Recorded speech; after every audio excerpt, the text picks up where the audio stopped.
احمق لوگ کہیں گے کہ مسلمان جس قبلے پر پہلے سے چلے آتے تھے اب اس سے کیوں منہ پھیر بیٹھے؟ تم کہہ دو کہ مشرق اور مغرب سب اللہ ہی کا ہے، وہ جس کو چاہتا ہے سیدھے رستے پر چلاتا ہے، اور اسی طرح ہم نے تم کو امت معتدل بنایا ہے تاکہ تم لوگوں پر گواہ بنو اور پیغمبر آخر الزمان صلی اللہ علیہ وآلہ وسلم تم پر گواہ بنے۔ اور جس قبلے پر تم پہلے تھے اس کو ہم نے اس لیے مقرر کیا تھا کہ معلوم کریں کہ کون ہمارے پیغمبر کا تابع رہتا ہے اور کون الٹے پاؤں پھر جاتا ہے۔ اور یہ بات یعنی تحویل قبلہ لوگوں کو گراں معلوم ہوئی، مگر جن کو اللہ نے ہدایت بخشی ہے وہ اسے گراں نہیں سمجھتے، اور اللہ ایسا نہیں کہ تمہارے ایمان کو یوں ہی ضائع کر دے۔ اللہ تو لوگوں پر بڑا مہربان ہے، صاحب رحمت ہے۔ اے پیغمبر صلی اللہ علیہ وآلہ وسلم، ہم تمہارا آسمان کی طرف منہ اٹھانا دیکھ رہے ہیں، سو ہم تم کو اسی قبلے کی طرف جس کو تم پسند کرتے ہو منہ کرنے کا حکم دیں گے۔ تو اپنا منہ مسجد حرام یعنی خانہ کعبہ کی طرف پھیر لو، اور تم لوگ جہاں ہوا کرو نماز پڑھنے کے وقت اسی مسجد کی طرف منہ کر لیا کرو۔ اور جن لوگوں کو کتاب دی گئی ہے وہ خوب جانتے ہیں کہ یہ نیا قبلہ ان کے پروردگار کی طرف سے حق ہے، اور جو کام یہ لوگ کرتے ہیں اللہ ان سے بے خبر نہیں۔ اور اگر تم ان اہل کتاب کے پاس تمام نشانیاں بھی لے کر آؤ تو بھی یہ تمہارے قبلے کی پیروی نہ کریں، اور تم بھی ان کے قبلے کی پیروی کرنے والے نہیں ہو، اور ان میں سے بھی بعض کے قبلے کے پیرو نہیں۔ اور اگر تم باوجود اس کے کہ تمہارے پاس علم یعنی اللہ کا حکم آ چکا ہے ان کی خواہشوں کے پیچھے چلو گے تو ظالموں میں ہو جاؤ گے۔ جن لوگوں کو ہم نے کتاب دی ہے وہ ان پیغمبر آخر الزمان صلی اللہ علیہ وآلہ وسلم کو اس طرح پہچانتے ہیں جس طرح اپنے بیٹوں کو پہچانا کرتے ہیں، مگر ایک فریق ان میں سے سچی بات کو جان بوجھ کر چھپا رہا ہے۔ اے پیغمبر صلی اللہ علیہ وآلہ وسلم، یہ نیا قبلہ تمہارے پروردگار کی طرف سے حق ہے، تو تم ہرگز شک کرنے والوں میں نہ ہونا، اور ہر ایک شخص کے لیے ایک سمت مقرر ہے جدھر وہ عبادت کے وقت منہ کیا کرتا ہے، تو تم نیکیوں میں سبقت حاصل کرو۔ تم جہاں ہوگے اللہ تم سب کو جمع کرے گا، بے شک اللہ ہر چیز پر قادر ہے۔ اور تم جہاں سے نکلو نماز میں اپنا منہ مسجد حرام کی طرف کر لیا کرو، بے شبہ یہ تمہارے پروردگار کی طرف سے حق ہے، اور تم لوگ جو کچھ کرتے ہو اللہ اس سے بے خبر نہیں۔ اور تم جہاں سے نکلو مسجد حرام کی طرف منہ کر کے نماز پڑھا کرو، اور مسلمانوں تم جہاں ہوا کرو اسی مسجد کی طرف رخ کیا کرو۔ یہ تاکید اس لیے کی گئی ہے کہ لوگ تم کو کسی طرح کا الزام نہ دے سکیں، مگر ان میں سے جو ظالم ہیں وہ الزام دیں تو دیں، سو ان سے مت ڈرنا اور مجھی سے ڈرتے رہنا، اور یہ بھی مقصود ہے کہ میں تم کو اپنی تمام نعمتیں بخشوں، اور یہ بھی کہ تم راہ راست پر چلو۔ جس طرح من جملہ اور نعمتوں کے ہم نے تمہیں میں سے ایک رسول بھیجے ہیں جو تم کو ہماری آیتیں پڑھ پڑھ کر سناتے اور تمہیں پاک بناتے، اور کتاب یعنی قرآن اور دانائی سکھاتے ہیں، اور ایسی باتیں بتاتے ہیں جو تم پہلے نہیں جانتے تھے، سو تم مجھے یاد کیا کرو، میں تمہیں یاد کیا کروں گا، اور میرا احسان مانتے رہنا اور میری ناشکری نہ کرنا۔ اے ایمان والو، صبر اور نماز سے مدد لیا کرو، بے شک اللہ صبر کرنے والوں کے ساتھ ہے۔ اور جو لوگ اللہ کی راہ میں مارے جائیں ان کی نسبت یہ نہ کہنا کہ وہ مرے ہوئے ہیں، وہ مردہ نہیں بلکہ زندہ ہیں، لیکن تم کو شعور نہیں۔ اور ہم کسی قدر خوف اور بھوک اور مال اور جانوں اور میووں کے نقصان سے تمہاری آزمائش کریں گے، اور صبر کرنے والوں کو بشارت سنا دو کہ ان لوگوں پر جب کوئی مصیبت واقع ہوتی ہے تو کہتے ہیں کہ ہم اللہ ہی کا مال ہیں اور اسی کی طرف لوٹ کر جانے والے ہیں۔ یہی لوگ ہیں جن پر ان کے پروردگار کی عنایتیں ہیں اور خصوصی رحمت بھی ہے، اور یہی سیدھے رستے پر ہیں۔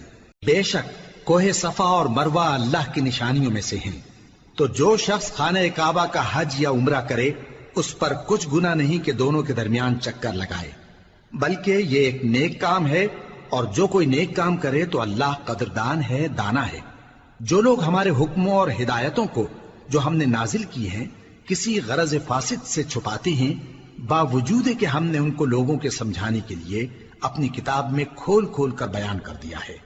ایسوں پر اللہ اور تمام لعنت کرنے والے لعنت کرتے ہیں۔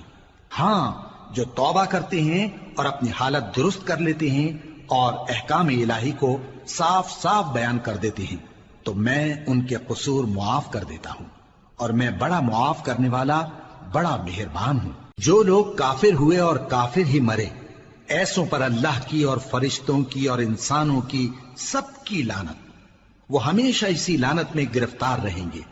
ان سے نہ تو عذاب ہلکا ہی کیا جائے گا اور نہ انہیں کچھ مہلت ملے گی۔ اور لوگوں، تمہارا معبود ایک ہی معبود ہے، اس بڑے مہربان اور رحم والے کے سوا کوئی عبادت کے لائق نہیں۔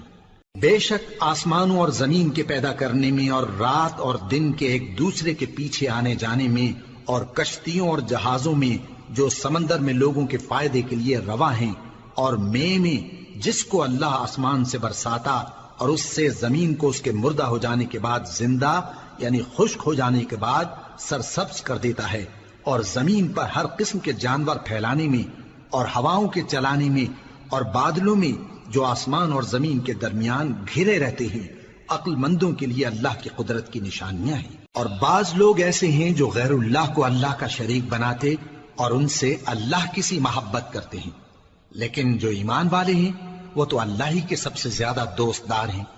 اور اے کاش ظالم لوگ جو بات عذاب کے وقت دیکھیں گے اب دیکھ لیتے کہ سب طرح کی طاقت اللہ ہی کو ہے، اور یہ کہ اللہ سخت عذاب کرنے والا ہے۔ اس دن کفر کے پیشوا اپنے پیروں سے بیزاری ظاہر کریں گے اور دونوں عذاب الہی دیکھ لیں گے اور ان کے آپس کے تعلقات منقطع ہو جائیں گے۔ یہ حال دیکھ کر پیروی کرنے والے حسرت سے کہیں گے کہ اے کاش ہمیں پھر دنیا میں جانا نصیب ہو، تاکہ جس طرح یہ ہم سے بیزار ہو رہے ہیں اسی طرح ہم بھی ان سے بیزار ہوں۔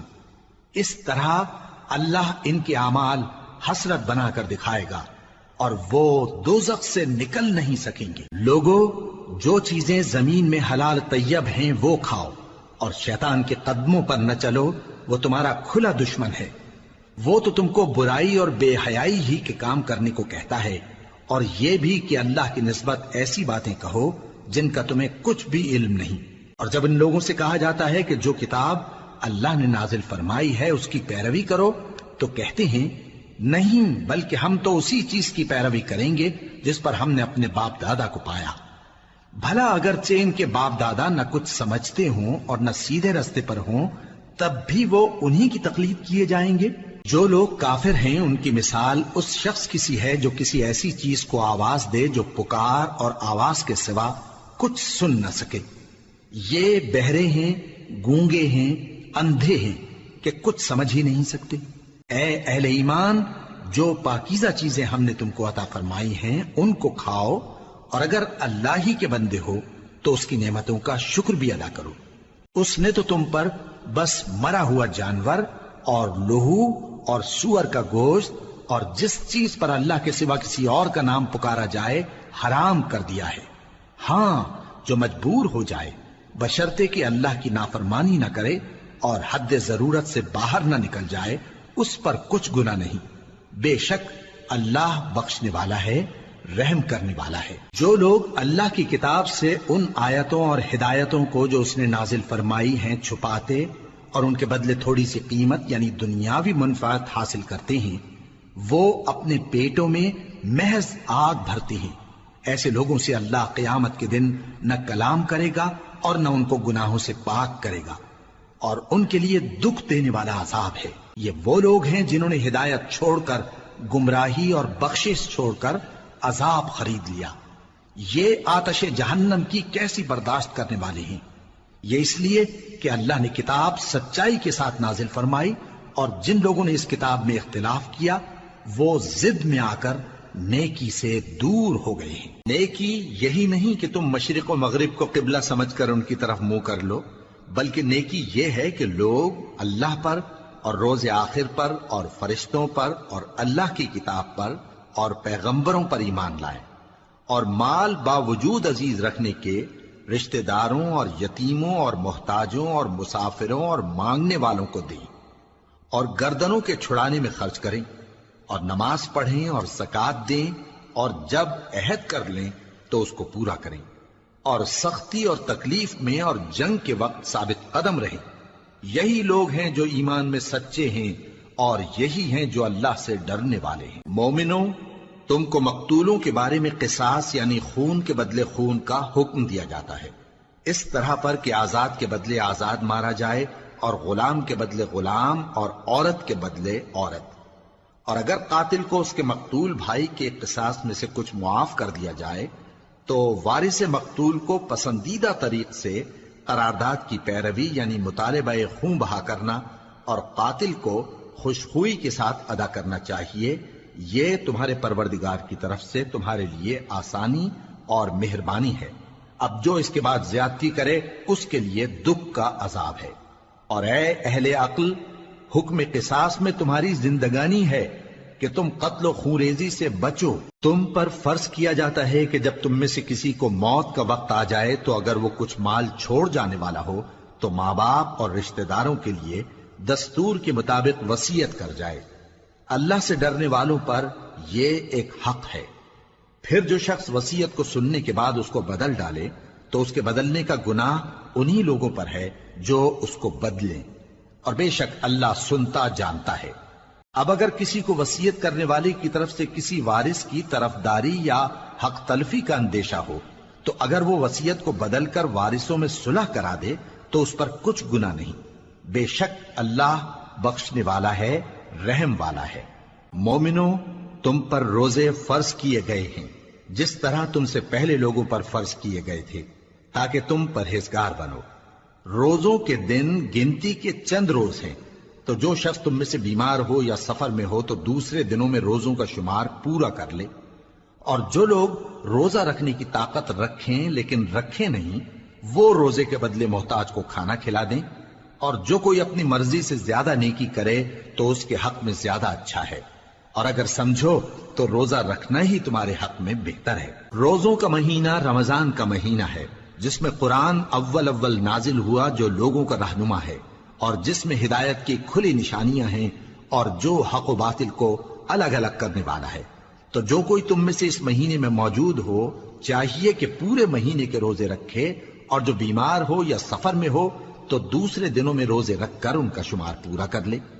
اللہ تمہارے حق میں آسانی چاہتا ہے اور سختی نہیں چاہتا، اور یہ آسانی کا حکم اس لیے دیا گیا ہے کہ تم روزوں کا شمار پورا کر لو، اور اس احسان کے بدلے کہ اللہ نے تم کو ہدایت بخشی ہے تم اس کو بزرگی سے یاد کرو اور اس کا شکر کرو۔ اور اے پیغمبر، جب تم سے میرے بندے میرے بارے میں دریافت کریں تو انہیں معلوم ہو کہ میں تو تمہارے پاس ہی ہوں۔ جب کوئی پکارنے والا مجھے پکارتا ہے تو میں اس کی دعا قبول کرتا ہوں۔ تو ان کو چاہیے کہ میرے حکموں کو مانیں اور مجھ پر ایمان رکھیں تاکہ نیک رستہ پائیں۔ روزوں کی راتوں میں تمہارے لیے اپنی عورتوں کے پاس جانا جائز کر دیا گیا ہے، وہ تمہاری پوشاک ہیں اور تم ان کی پوشاک ہو۔ اللہ کو معلوم ہے کہ تم ان کے پاس جانے سے اپنے حق میں خیانت کرتے تھے، سو اس نے تم پر مہربانی کی اور تمہاری حرکات سے درگزر فرمائی، تو اب تم کو اختیار ہے کہ ان سے مباشرت کرو۔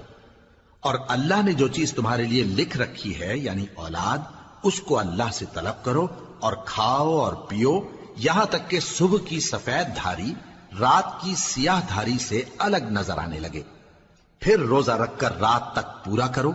اور جب تم مسجدوں میں اعتکاف بیٹھتے ہو تو ان سے مباشرت نہ کرو، یہ اللہ کی حدیں ہیں، ان کے پاس نہ جانا۔ اسی طرح اللہ اپنی آیتیں لوگوں کے سمجھانے کے لیے کھول کھول کر بیان فرماتا ہے تاکہ وہ پرہیزگار بنے۔ اور آپس میں ایک دوسرے کا مال ناحق نہ کھاؤ اور نہ اس کو رشوتاً حاکموں کے پاس پہنچاؤ تاکہ لوگوں کے مال کا کچھ حصہ ناجائز طور پر کھا جاؤ، اور اسے تم جانتے بھی ہو۔ اے پیغمبر، لوگ تم سے نئے چاند کے بارے میں دریافت کرتے ہیں کہ گھٹتا بڑھتا کیوں ہے۔ کہہ دو کہ وہ لوگوں کے کاموں کی میعادیں اور حج کے وقت معلوم ہونے کا ذریعہ ہے، اور نیکی اس بات میں نہیں کہ احرام کی حالت میں گھروں میں ان کے پچھواڑے کی طرف سے آؤ، بلکہ نیکوکار وہ ہے جو پرہیزگار ہو، اور گھروں میں ان کے دروازوں سے آیا کرو اور اللہ سے ڈرتے رہو تاکہ کامیاب ہو جاؤ۔ اور جو لوگ تم سے لڑتے ہیں تم بھی اللہ کی راہ میں ان سے لڑو، مگر زیادتی نہ کرنا، کہ اللہ زیادتی کرنے والوں کو دوست نہیں رکھتا، اور ان کو جہاں پاؤ قتل کر دو، اور جہاں سے انہوں نے تم کو نکالا ہے یعنی مکے سے، وہاں سے تم بھی ان کو نکال دو۔ اور دین سے گمراہ کرنے کا فساد قتل و خونریزی سے کہیں بڑھ کر ہے، اور جب تک وہ تم سے مسجد حرام یعنی خانہ کعبہ کے پاس نہ لڑیں تم بھی وہاں ان سے نہ لڑنا۔ ہاں اگر وہ تم سے لڑیں تو تم ان کو قتل کر ڈالو، کافروں کی یہی سزا ہے۔ پھر اگر وہ باز آ جائیں تو اللہ بخشنے والا ہے، رحم کرنے والا ہے۔ اور ان سے اس وقت تک لڑتے رہنا کہ فساد نابود ہو جائے اور ملک میں اللہ ہی کا دین غالب ہو جائے۔ پھر اگر وہ فساد سے باز آ جائیں تو ظالموں کے سوا کسی پر زیادتی نہیں کرنی چاہیے۔ ادب کا مہینہ ادب کے مہینے کے مقابل ہے، اور ادب کی چیزیں ایک دوسرے کا بدلہ ہیں۔ پس اگر کوئی تم پر زیادتی کرے تو جیسی زیادتی وہ تم پر کرے ویسی ہی تم اس پر کرو، اور اللہ سے ڈرتے رہو اور جان رکھو کہ اللہ ڈرنے والوں کے ساتھ ہے۔ اور اللہ کی راہ میں مال خرچ کرو اور اپنے آپ کو ہلاکت میں نہ ڈالو، اور نیکی کرو، بے شک اللہ نیکی کرنے والوں کو دوست رکھتا ہے۔ اور اللہ کی خوشنودی کے لیے حج اور عمرے کو پورا کرو، اور اگر راستے میں روک لیے جاؤ تو جیسی قربانی میسر ہو کر دو، اور جب تک قربانی اپنے مقام پر نہ پہنچ جائے سر نہ منڈاؤ۔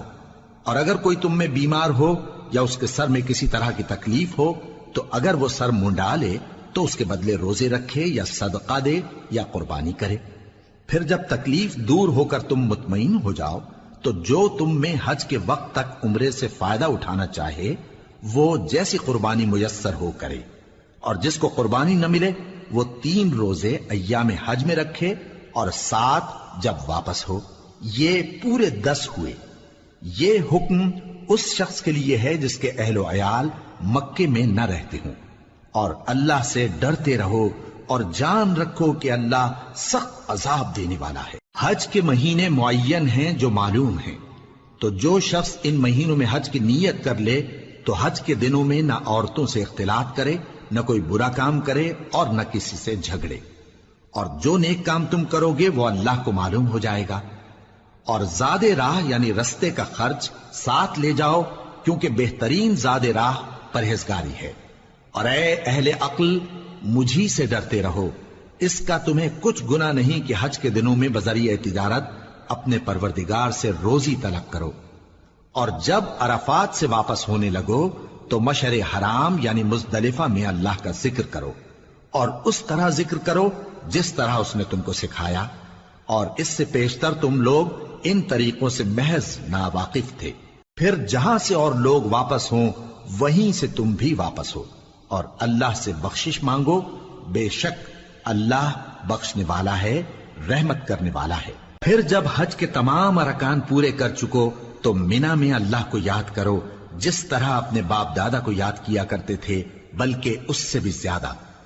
اور بعض لوگ ایسے ہیں جو اللہ سے التجا کرتے ہیں کہ اے پروردگار ہم کو جو دینا ہے دنیا ہی میں دے دے، اور ایسے لوگوں کا آخرت میں کچھ حصہ نہیں۔ اور بعض ایسے ہیں کہ دعا کرتے ہیں کہ پروردگار ہم کو دنیا میں بھی نعمت عطا فرما اور آخرت میں بھی نعمت بخشیو اور دوزخ کے عذاب سے محفوظ رکھیو۔ یہی لوگ ہیں جن کے لیے ان کے کاموں کا حصہ یعنی اجر نیک تیار ہے، اور اللہ جلد حساب لینے والا ہے۔ اور قیام منا کے دنوں میں جو گنتی کے دن ہیں اللہ کو یاد کرو، اگر کوئی جلدی کرے اور 2 ہی دن میں چل دے تو اس پر بھی کچھ گناہ نہیں، اور جو بات تک ٹھہرا رہے اس پر بھی کچھ گناہ نہیں۔ یہ باتیں اس شخص کے لیے ہیں جو اللہ سے ڈرے، اور تم لوگ اللہ سے ڈرتے رہو اور جان رکھو کہ تم سب اس کے پاس جمع کیے جاؤ گے۔ اور کوئی شخص تو ایسا ہے جس کی گفتگو دنیا کی زندگی میں تم کو دلکش معلوم ہوتی ہے، اور وہ اپنے معافی ضمیر پر یعنی اس بات پر جو اس کے دل میں ہے اللہ کو گواہ بناتا ہے، حالانکہ وہ سخت جھگڑالو ہے۔ اور جب پیٹ پھیر کر چلا جاتا ہے تو زمین میں دوڑتا پھرتا ہے تاکہ اس میں فتنہ انگیزی کرے اور کھیتی کو برباد اور انسانوں اور حیوانوں کی نسل کو نابود کر دے، اور اللہ فتنہ انگیزی کو پسند نہیں کرتا۔ اور جب اس سے کہا جاتا ہے کہ اللہ سے خوف کر تو غرور اس کو گناہ میں پھنسا دیتا ہے، سو اس کو جہنم کافی ہے اور وہ بہت برا ٹھکانہ ہے۔ اور کوئی شخص ایسا ہے کہ اللہ کی خوشنودی حاصل کرنے کے لیے اپنی جان بیچ ڈالتا ہے، اور اللہ بندوں پر بہت مہربان ہے۔ مومنو، اسلام میں پورے پورے داخل ہو جاؤ اور شیطان کے پیچھے نہ چلو، وہ تو تمہارا کھلا دشمن ہے۔ پھر اگر تم احکام روشن پہنچ جانے کے بعد لڑکھڑا جاؤ تو جان رکھو کہ اللہ غالب ہے، حکمت والا ہے۔ کیا یہ لوگ اسی بات کے منتظر ہیں کہ ان پر اللہ کا عذاب بادل کے سائبانوں میں نازل ہو اور فرشتے بھی اتر آئیں اور کام تمام کر دیا جائے؟ اور سب کاموں کا رجوع اللہ ہی کی طرف ہے۔ اے پیغمبر، بنی اسرائیل سے پوچھو کہ ہم نے ان کو کتنی کھلی نشانیاں دیں، اور جو شخص اللہ کی نعمت کو اپنے پاس آنے کے بعد بدل دے تو اللہ سخت عذاب کرنے والا ہے۔ اور جو کافر ہیں ان کے لیے دنیا کی زندگی خوشنما کر دی گئی ہے، اور وہ مومنوں سے تمسخر کرتی ہیں، لیکن جو پرہیزگار ہیں وہ قیامت کے دن ان سے اوپر ہوں گے۔ اور اللہ جس کو چاہتا ہے بے حساب رزق دیتا ہے۔ پہلے تو سب لوگوں کا ایک ہی مذہب تھا، لیکن وہ آپس میں اختلاف کرنے لگے تو اللہ نے ان کی طرف بشارت دینے والے اور ڈر سنانے والے پیغمبر بھیجے، اور ان پر سچائی کے ساتھ کتابیں نازل کی، تاکہ جن امور میں لوگ اختلاف کرتے تھے ان کا ان میں فیصلہ کر دے۔ اور اس میں اختلاف بھی انہی لوگوں نے کیا جن کو کتاب دی گئی تھی، باوجود کہ ان کے پاس کھلے ہوئے احکام آ چکے تھے، اور یہ اختلاف انہوں نے صرف آپس کی ضد سے کیا۔ تو جس امر حق میں وہ اختلاف کرتے تھے اللہ نے اپنی مہربانی سے مومنوں کو اس کی راہ دکھا دی، اور اللہ جس کو چاہتا ہے سیدھا رستہ دکھا دیتا ہے۔ کیا تم یہ خیال کرتے ہو کہ یوں ہی بہشت میں داخل ہو جاؤ گے، اور ابھی تم کو پہلے لوگوں کی سی مشکلیں تو پیش آئی ہی نہیں؟ ان کو بڑی بڑی سختیاں اور تکلیفیں پہنچیں، اور وہ صعوبتوں میں ہلا ہلا دیے گئے، یہاں تک کہ پیغمبر اور مومن لوگ جو ان کے ساتھ تھے سب پکار اٹھے کہ کب اللہ کی مدد آئے گی۔ دیکھو اللہ کی مدد ان قریب آیا چاہتی ہے۔ اے نبی، لوگ تم سے پوچھتے ہیں کہ اللہ کی راہ میں کس طرح کا مال خرچ کریں۔ کہہ دو کہ جو چاہو خرچ کرو، لیکن جو مال خرچ کرنا چاہو وہ درجہ بدرجہ اہل استحقاق یعنی ماں باپ کو اور قریب کے رشتہ داروں کو اور یتیموں کو اور محتاجوں کو اور مسافروں کو سب کو دو، اور جو بھلائی تم کرو گے اللہ اس کو جانتا ہے۔ مسلمانوں، تم پر اللہ کے رستے میں لڑنا فرض کر دیا گیا ہے، اور وہ تمہیں ناگوار تو ہوگا، مگر عجب نہیں کہ ایک چیز تم کو بری لگے اور وہ تمہارے حق میں بھلی ہو، اور عجب نہیں کہ ایک چیز تم کو بھلی لگے اور وہ تمہارے لیے مضر ہو، اور ان باتوں کو اللہ ہی بہتر جانتا ہے اور تم نہیں جانتے۔ اے پیغمبر، لوگ تم سے عزت والے مہینوں میں لڑائی کرنے کے بارے میں دریافت کرتے ہیں، کہہ دو کہ ان میں لڑنا بڑا گناہ ہے، اور اللہ کی راہ سے روکنا اور اس سے کفر کرنا اور مسجد حرام یعنی خانہ کعبہ میں جانے سے بند کرنا اور اہل مسجد کو اس میں سے نکال دینا جو یہ کفار کرتے ہیں، اللہ کے نزدیک اس سے بھی زیادہ گناہ ہے، اور فتنہ انگیزی خونریزی سے بھی بڑھ کر ہے۔ اور یہ لوگ ہمیشہ تم سے لڑتے رہیں گے، یہاں تک کہ اگر مقدور رکھیں تو تم کو تمہارے دین سے پھیر دیں، اور جو کوئی تم میں سے اپنے دین سے پھر کر کافر ہو جائے گا اور کافر ہی مرے گا تو ایسے لوگوں کے اعمال دنیا اور آخرت دونوں میں برباد ہو جائیں گے، اور یہی لوگ دوزخ میں جانے والے ہیں جس میں ہمیشہ رہیں گے۔ جو لوگ ایمان لائے اور اللہ کے لیے وطن چھوڑ گئے اور کفار سے جنگ کرتے رہے وہی اللہ کی رحمت کے امیدوار ہیں، اور اللہ بخشنے والا ہے، رحمت کرنے والا ہے۔ اے پیغمبر، لوگ تم سے شراب اور جوئے کا حکم دریافت کرتے ہیں، کہہ دو کہ ان میں گناہ بڑے ہیں اور لوگوں کے لیے کچھ فائدے بھی ہیں، مگر ان کے گناہ فائدوں سے کہیں زیادہ ہیں۔ اور یہ بھی تم سے پوچھتے ہیں کہ اللہ کی راہ میں کون سا مال خرچ کریں، کہہ دو کہ جو ضرورت سے زیادہ ہو۔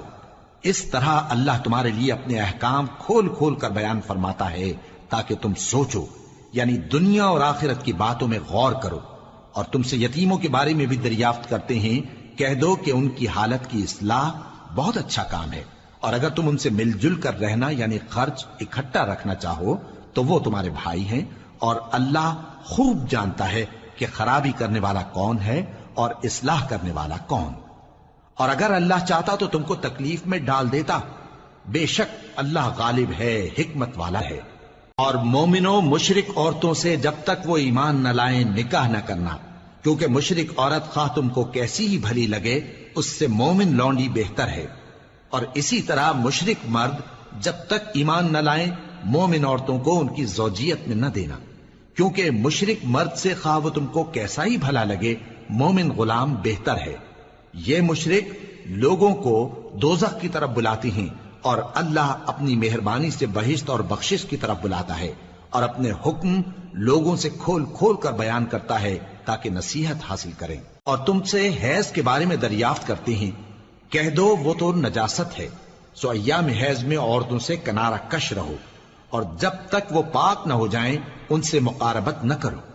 ہاں جب وہ پاک ہو جائیں تو جس طریق سے اللہ نے تمہیں ارشاد فرمایا ہے ان کے پاس جاؤ، کچھ شک نہیں کہ اللہ توبہ کرنے والوں اور پاک صاف رہنے والوں کو دوست رکھتا ہے۔ تمہاری عورتیں تمہاری کھیتی ہیں، تو اپنی کھیتی میں جس طرح چاہو جاؤ، اور اپنے لیے نیک عمل آگے بھیجو، اور اللہ سے ڈرتے رہو، اور جان رکھو کہ ایک دن تمہیں اس کے روبرو حاضر ہونا ہے۔ اور اے پیغمبر ایمان والوں کو بشارت سنا دو، اور اللہ کے نام کو اس بات کا ہیلا نہ بنانا کہ اس کی قسمیں کھا کھا کر سلوک کرنے اور پرہیزگاری کرنے اور لوگوں میں صلح و سازگاری کرانے سے رک جاؤ، اور اللہ سب کچھ سنتا ہے جانتا ہے۔ اللہ تمہاری لغو قسموں پر تم سے مواخذہ نہیں کرے گا، لیکن جو قسمیں تم قصد دلی سے کھاؤ گے ان پر مواخذہ کرے گا، اور اللہ بخشنے والا ہے بردبار ہے۔ جو لوگ اپنی عورتوں کے پاس جانے کی قسم کھا لیں ان کو 4 مہینے تک انتظار کرنا چاہیے۔ اگر اس عرصے میں قسم سے رجوع کر لیں تو اللہ بخشنے والا ہے، مہربان ہے۔ اور اگر طلاق کا ارادہ کر لیں تو بھی اللہ سنتا ہے جانتا ہے۔ اور طلاق والی عورتیں 3 حیض تک اپنے تئیں روکے رہیں، اور اگر وہ اللہ اور روز قیامت پر ایمان رکھتی ہیں تو ان کو جائز نہیں کہ اللہ نے جو کچھ ان کے شکم میں پیدا کیا ہے اس کو چھپائیں۔ اور ان کے خاوند اگر پھر موافقت چاہیں تو اس مدت میں وہ ان کو اپنی زوجیت میں لے لینے کے زیادہ حقدار ہیں۔ اور عورتوں کا حق مردوں پر ویسا ہی ہے جیسے دستور کے مطابق مردوں کا حق عورتوں پر ہے، البتہ مردوں کو عورتوں پر 1 درجہ فضیلت ہے، اور اللہ غالب ہے، صاحب حکمت ہے۔ طلاق صرف 2 بار ہے، یعنی جب 2 دفعہ طلاق دے دی جائے تو پھر عورتوں کو یا تو بطریق شائستہ نکاح میں رہنے دینا ہے یا بھلائی کے ساتھ چھوڑ دینا۔ اور یہ جائز نہیں کہ جو مہر تم ان کو دے چکے ہو اس میں سے کچھ واپس لے لو۔ ہاں اگر زن و شوہر کو خوف ہو کہ وہ اللہ کی حدوں کو قائم نہیں رکھ سکیں گے تو اگر عورت خاوند کے ہاتھ سے رہائی پانے کے بدلے میں کچھ دے ڈالے تو دونوں پر کچھ گناہ نہیں۔ یہ اللہ کی مقرر کی ہوئی حدیں ہیں، ان سے باہر نہ نکلنا، اور جو لوگ اللہ کی حدوں سے باہر نکل جائیں گے وہ گناہگار ہوں گے۔ پھر اگر شوہر 2 طلاقوں کے بعد تیسری طلاق عورت کو دے دے تو اس کے بعد جب تک عورت کسی دوسرے شخص سے نکاح نہ کر لے اس پہلے شوہر پر حلال نہ ہوگی۔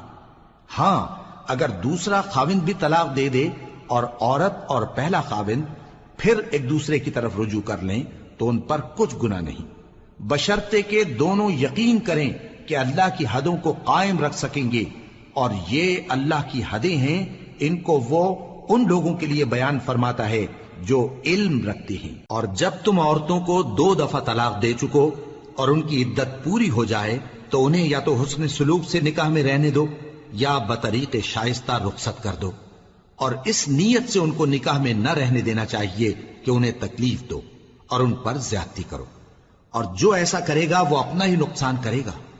اور اللہ کے احکام کو ہنسی اور کھیل نہ بناؤ، اور اللہ نے تم کو جو نعمتیں بخشی ہیں اور تم پر جو کتاب اور دانائی کی باتیں نازل کی ہیں جن سے وہ تمہیں نصیحت فرماتا ہے ان کو یاد کرو، اور اللہ سے ڈرتے رہو، اور جان رکھو کہ اللہ ہر چیز سے واقف ہے۔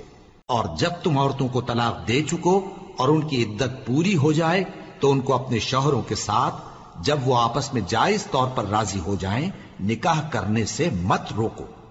اس حکم سے اس شخص کو نصیحت کی جاتی ہے جو تم میں اللہ اور روز آخر پر یقین رکھتا ہے، یہ تمہارے لیے نہایت خوب اور بہت پاکیزگی کی بات ہے، اور اللہ جانتا ہے اور تم نہیں جانتے۔ اور مائیں اپنے بچوں کو پورے 2 سال دودھ پلائیں یہ حکم اس شخص کے لیے ہے جو پوری مدت تک دودھ پلوانا چاہے، اور دودھ پلانے والی ماؤں کا کھانا اور کپڑا دستور کے مطابق باپ کے ذمے ہوگا۔ کسی شخص کو اس کی طاقت سے زیادہ تکلیف نہیں دی جاتی، تو یاد رکھو کہ نہ تو ماں کو اس کے بچے کے سبب نقصان پہنچایا جائے اور نہ باپ کو اس کی اولاد کی وجہ سے نقصان پہنچایا جائے، اور اسی طرح نان و نفقہ بچے کے وارث کے ذمے ہے۔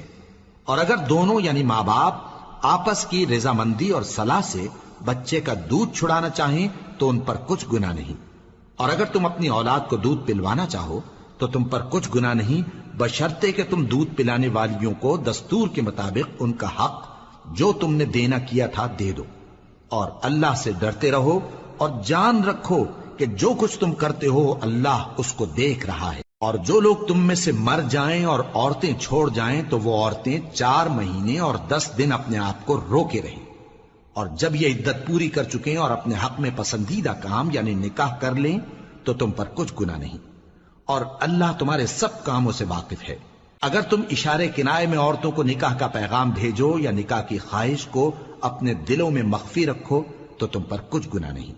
اللہ کو معلوم ہے کہ تم ان سے نکاح کا ذکر کرو گے، مگر ایام عدت میں اس کے سوا کے دستور کے مطابق کوئی بات کہہ دو، پوشیدہ طور پر ان سے قول و قرار نہ کرنا، اور جب تک عدت پوری نہ ہو لے نکاح کا پختہ ارادہ نہ کرنا، اور جان رکھو کہ جو کچھ تمہارے دلوں میں ہے اللہ کو سب معلوم ہے، تو اس سے ڈرتے رہو اور جان رکھو کہ اللہ بخشنے والا ہے، حلم والا ہے۔ اور اگر تم عورتوں کو ان کے پاس جانے یا ان کا مہر مقرر کرنے سے پہلے طلاق دے دو تو تم پر کچھ گناہ نہیں، ہاں ان کو دستور کے مطابق کچھ خرچ ضرور دو، یعنی مقدور والا اپنے مقدور کے مطابق دے اور تنگ دست اپنی حیثیت کے مطابق۔ نیک لوگوں پر یہ ایک طرح کا حق ہے۔ اور اگر تم عورتوں کو ان کے پاس جانے سے پہلے طلاق دے دو لیکن مہر مقرر کر چکے ہو تو آدھا مہر دینا ہوگا۔ ہاں اگر عورتیں مہر بخش دیں یا مرد جن کے ہاتھ میں عقد نکاح ہے اپنا حق چھوڑ دیں اور پورا مہر دے دیں تو ان کو اختیار ہے، اور اگر تم مرد لوگ ہی اپنا حق چھوڑ دو تو یہ پرہیزگاری کی بات ہے، اور آپس میں بھلائی کرنے کو فراموش نہ کرنا۔ کچھ شک نہیں کہ اللہ تمہارے سب کاموں کو دیکھ رہا ہے۔ مسلمانوں، سب نمازیں خصوصاً بیچ کی نماز یعنی نماز عصر پورے اہتمام کے ساتھ ادا کرتے رہو اور اللہ کے آگے ادب سے کھڑے رہا کرو۔ پھر اگر تم خوف کی حالت میں ہو تو پیادے یا سوار جس حال میں ہو نماز پڑھ لو۔ پھر جب امن و اطمینان ہو جائے تو جس طریق سے اللہ نے تم کو سکھایا ہے جو تم پہلے نہیں جانتے تھے اللہ کو یاد کرو۔ اور جو لوگ تم میں سے مر جائیں اور عورتیں چھوڑ جائیں وہ اپنی عورتوں کے حق میں وصیت کر جائیں کہ ان کو 1 سال تک خرچ دیا جائے اور گھر سے نہ نکالی جائیں۔ ہاں اگر وہ خود گھر سے چلی جائیں اور اپنے حق میں پسندیدہ کام یعنی نکاح کر لیں تو تم پر کچھ گناہ نہیں، اور اللہ زبردست ہے، حکمت والا ہے۔ اور مطلقہ عورتوں کو بھی دستور کے مطابق نان و نفقہ دینا چاہیے، پرہیزگاروں پر یہ بھی حق ہے۔ اسی طرح اللہ اپنے احکام تمہارے لیے بیان فرماتا ہے تاکہ تم سمجھو۔ بھلا تم نے ان لوگوں کو نہیں دیکھا جو شمار میں ہزاروں ہی تھے اور موت کے ڈر سے اپنے گھروں سے نکل بھاگے تھے؟ تو اللہ نے ان کو حکم دیا کہ مر جاؤ، پھر ان کو زندہ بھی کر دیا۔ کچھ شک نہیں کہ اللہ لوگوں پر مہربانی رکھتا ہے، لیکن اکثر لوگ شکر نہیں کرتے۔ اور مسلمانوں، اللہ کی راہ میں جہاد کرو اور جان رکھو کہ اللہ سب کچھ سنتا ہے، سب کچھ جانتا ہے۔ کون ہے کہ اللہ کو قرض حسنہ دے کہ وہ اس کے بدلے اس کو کئی گنا زیادہ دے گا، اور اللہ ہی روزی کو تنگ کرتا اور وہی اسے کشادہ کرتا ہے، اور تم اسی کی طرف لوٹ کر جاؤ گے۔ بھلا تم نے بنی اسرائیل کی ایک جماعت کو نہیں دیکھا جس نے موسیٰ کے بعد اپنے پیغمبر سے کہا کہ آپ ہمارے لیے ایک بادشاہ مقرر کر دیں تاکہ ہم اللہ کی راہ میں جہاد کریں؟ پیغمبر نے کہا کہ اگر تم کو جہاد کا حکم دیا جائے تو ایسا تو نہیں کہ لڑنے سے پہلو تہی کرو۔ وہ کہنے لگے کہ ہم اللہ کی راہ میں کیوں نہ لڑیں گے جبکہ ہم وطن سے خارج اور بال بچوں سے جدا کر دیے گئے۔ پھر جب ان کو جہاد کا حکم دیا گیا تو چند اشخاص کے سوا سب پھر گئے، اور اللہ ظالموں سے خوب واقف ہے۔ اور پیغمبر نے ان سے یہ بھی کہا کہ اللہ نے تم پر طالوت کو بادشاہ مقرر فرمایا ہے وہ بولے کہ اسے ہم پر بادشاہی کا حق کیوں کر ہو سکتا ہے؟ اس سے بڑھ کر بادشاہی کے مستحق تو ہم ہیں، اور اس کے پاس تو بہت سی دولت بھی نہیں۔ پیغمبر نے کہا کہ اللہ نے اس کو تم پر فضیلت دی ہے اور بادشاہی کے لیے منتخب فرمایا ہے۔ اس نے اسے علم بھی بہت سا بخشا ہے اور تن و توش بھی بڑا عطا کیا ہے، اور اللہ کو اختیار ہے جسے چاہے بادشاہی بخشے، وہ بڑا کشائش والا ہے، دانا ہے۔ اور پیغمبر نے ان سے کہا کہ ان کی یعنی طالوت کی بادشاہی کی نشانی یہ ہے کہ تمہارے پاس وہ صندوق آئے گا جس کو فرشتے اٹھائے ہوئے ہوں گے، اس میں تمہارے پروردگار کی طرف سے تسلی بخشنے والی چیز ہوگی اور کچھ اور چیزیں بھی ہوں گی جو موسیٰ اور ہارون چھوڑ گئے تھے۔ اگر تم ایمان رکھتے ہو تو یہ تمہارے لیے ایک بڑی نشانی ہے۔ غرض جب طالوت فوجیں لے کر روانہ ہوا تو اس نے ان سے کہا کہ اللہ ایک نہر سے تمہاری آزمائش کرنے والا ہے، جو شخص اس میں سے پانی پی لے گا اس کی نسبت تصور کیا جائے گا کہ وہ میرا نہیں، اور جو نہ پیے گا وہ سمجھا جائے گا کہ میرا ہے۔ ہاں اگر کوئی ہاتھ سے چلو بھر پانی لے لے تو خیر۔ جب وہ لوگ نہر پر پہنچے تو چند آدمیوں کے سوا سب نے پانی پی لیا۔ پھر جب طالوت اور مومن لوگ جو اس کے ساتھ تھے نہر کے پار ہو گئے تو کہنے لگے کہ آج ہم میں جالوت اور اس کے لشکر سے مقابلہ کرنے کی طاقت نہیں۔ جو لوگ یقین رکھتے تھے کہ ان کو اللہ کے روبرو حاضر ہونا ہے، وہ کہنے لگے کہ بسا اوقات تھوڑی سی جماعت نے اللہ کے حکم سے بڑی جماعت پر فتح حاصل کی ہے، اور اللہ ثابت قدم رہنے والوں کے ساتھ ہے۔ اور جب وہ لوگ جالوت اور اس کے لشکر کے مقابل میں آئے تو اللہ سے دعا کی کہ اے پروردگار، ہم پر صبر کے دہانے کھول دے اور ہمیں لڑائی میں ثابت قدم رکھ اور لشکر کفار پر فتح یاب کر۔ تو طالوت کی فوج نے اللہ کے حکم سے ان کو شکست دے دی، اور داؤد نے جالوت کو قتل کر ڈالا، اور اللہ نے ان کو بادشاہی اور دانائی بخشی اور جو کچھ چاہا سکھایا۔ اور اگر اللہ لوگوں کو ایک دوسرے پر چڑھائی اور حملہ کرنے سے نہ ہٹاتا رہتا تو کرۂ ارض تباہ ہو جاتا، لیکن اللہ اہل عالم پر بڑا مہربان ہے۔ یہ اللہ کی آیتیں ہیں جو ہم تم کو سچائی کے ساتھ پڑھ کر سناتے ہیں، اور اے محمد صلی اللہ علیہ وآلہ وسلم، تم بلا شبہ پیغمبروں میں سے ہو۔